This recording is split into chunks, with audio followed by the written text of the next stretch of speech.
కార్యక్రమంలో పాల్గొంటున్న అందరికీ నమస్కారాలు. ముందుగా ఈ విజన్ 2047 ఈ ఈ ప్రణాళిక మీద, ఈ డాక్యుమెంట్ మీద రాష్ట్రంలోనే మొట్టమొదటి వర్క్షాప్ ఇక్కడ ఏర్పాటు చేసుకోవడానికి అవకాశం ఇచ్చిన మన ప్రిన్సిపల్ మేడం గారికి ప్రత్యేకంగా కృతజ్ఞతలు తెలుపుకుంటున్నాం. అలాగే ఈ కార్యక్రమానికి ముఖ్య అతిథిగా వచ్చేసిన మార్గదర్శి డాక్టర్ రామ్నాథ్ వెలమాటి గారికి, ఇతర పెద్దలందరికీ కూడా నమస్కారాలు. ప్రధానంగా ఈరోజు ఈ విజన్ 2047 అనే ఈ డాక్యుమెంట్ని జిఎఫ్ఎస్టి అనే ఒక సంస్థ రిలీజ్ చేసింది. ఈ జిఎఫ్ఎస్టి అనేది global forum for sustainable transformation. దీనికి ఈ సంస్థ 2020 మార్చిలో ఏర్పాటైంది.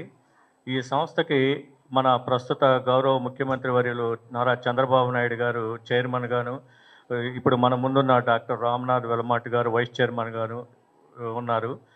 అయితే ఈ సంస్థ యొక్క ముఖ్య ఉద్దేశం ఏంటంటే, దీనికి రాజకీయాలతో కానీ దేంతో సంబంధం లేదు. విజన్ డాక్యుమెంట్స్ ఈ ప్రపంచవ్యాప్తంగా ఉన్న ఈ విజ్ఞానవంతులైన భారతీయులందరినీ ఒక వేదిక మీదకి తీసుకొచ్చి, ఈ అందుబాటులో ఉన్న సాంకేతిక పరిజ్ఞానాన్ని ఉపయోగించుకుంటూ సంపద ఎలా సృష్టించాలి, దాన్ని పేదలకు ఎలా పంచాలి, ఈ దేశంలో పేదరిక నిర్మూలన, ముందు బిలో పావర్టీ లైన్ని ఎలా తొలగించాలి అనే దాని మీద ప్రధాన లక్ష్యంతో ఇది ఏర్పాటైంది.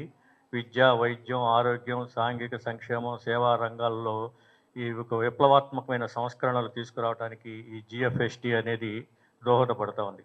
ఈ విజన్ డాక్యుమెంట్, ఈ విజన్ వల్ల అసలు ఎంత అద్భుతమైన ఫలితాలు ఉంటాయంటే, ఇప్పుడు ప్రస్తుతం చాలామంది మనం ఉద్యోగాల కోసం, ఇతరత్ర ఉపాధి కోసం ఇతర దేశాలకు కూడా వెళ్తూ ఉన్నారు. అలా గతంలో చాలామంది మన దేశం నుంచి ఉద్యోగాల కోసం అమెరికా వంటి దేశాలకు వెళ్తే, ఈ రోజున వాళ్ళందరూ కూడా ఉద్యోగాలు కోసం వెళ్ళిన వాళ్ళందరూ కూడా ఉద్యోగాలు ఇచ్చే స్థాయికి ఎదిగారు. ఇదంతా కూడా విజన్ ఫలితమే. అప్పుడు విజన్ 2020 అనేది ఆ విజన్ ఫలితంగానే ఇది ఈ రకమైన సాధ్యమైంది.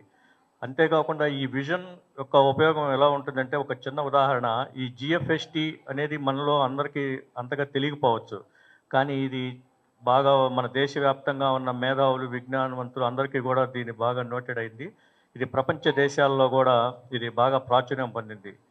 కొద్ది కాలం క్రితం ఈ ఆఫ్రికన్ కంట్రీ అయిన హైతి అనే ఒక దేశం ఉంది. అక్కడ అధ్యక్షుని సలహాదారు ఒకరు మన ముందున్న డాక్టర్ రామ్నాథ్ గారికి ఫోన్ చేసి, మా దేశం ఒక ఆర్థిక స్థిరత్వం కోసం ఒక విజన్ డాక్యుమెంట్ రూపకల్పన చేసేవండి అని కోరారు.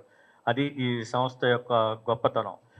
ఈ విజన్ డాక్యుమెంటుని ఇక మనం విస్తృతంగా ప్రచారంలోకి తీసుకొని వెళ్ళి, దీనిలో ఏమైనా అమూల్యమైన మీ సలహాలు, సంప్రదింపులు, ఏదైనా సలహాలు, సూచనలు ఉంటే అవి కూడా అయితే వారు ద్వారా మనం దానిలో సరిదిద్దుకోవటానికి కూడా అవకాశం ఉంటుంది. 2047 నాటికి స్వాతంత్రం సిద్ధించి మనకి 100 సంవత్సరాలు పూర్తవుతుంది. దానికంటే ఒక 5 సంవత్సరాల ముందే ఈ కాలేజీ కూడా 100 వసంతాలు జరుపుకోబోతుంది. అలాంటి కాలేజీలో చదువుతున్న మీరందరూ కూడా ఈ విజన్ 2047లో ఒక ముఖ్య భూమిక పోషించాలని మనస్ఫూర్తిగా కోరుకుంటూ ఉన్నాను. నమస్కారం.